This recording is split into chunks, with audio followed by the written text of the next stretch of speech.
ఎలాంటి అంచనాలు లేకుండా విడుదలై ఇండియన్ బాక్సాఫీస్ను షేక్ చేసిన సినిమా సైరత్.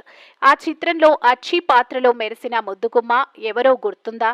అదే రింక్ రాజ్ గురు. తొలి సినిమాతోనే ఓవర్ నైట్ స్టార్గా మారిపోయిన ఈ బ్యూటీ అప్పటి నుంచి భాషలకు అతీతంగా ఫ్యాన్స్ ఫాలోయింగ్ తెచ్చుకుంది.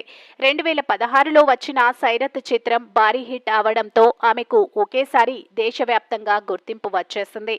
అంచనాలు లేని సినిమా అయినప్పటికీ కథ, సంగీతం, నటనల కారణంగా ప్రజలు మర్చిపోలేని ప్రేమ కథగా నిలిచింది. అచ్చీ పాత్రలో రింకు నటన అయితే ప్రేక్షకుల మదిని చుట్టేసింది.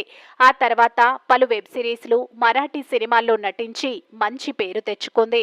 జూన్ 3, 2001న జన్మించిన రింకు రాజ్ గురు ప్రస్తుతం 24 ఏళ్లు. సినిమాలతో పాటు తన చదువుకు ప్రాధాన్యత ఇస్తూ గ్రాడ్యుయేషన్ పూర్తి చేస్తుంది. సోషల్ మీడియాలో యాక్టివ్గా ఉంటూ ఫ్యాన్స్తో ఎప్పటికప్పుడు కనెక్ట్ అవుతోంది. ఈ రోజే ఆమె బర్త్డే కావడంతో అభిమానులు విషెస్తో సోషల్ మీడియాను హోరెత్తిస్తున్నారు.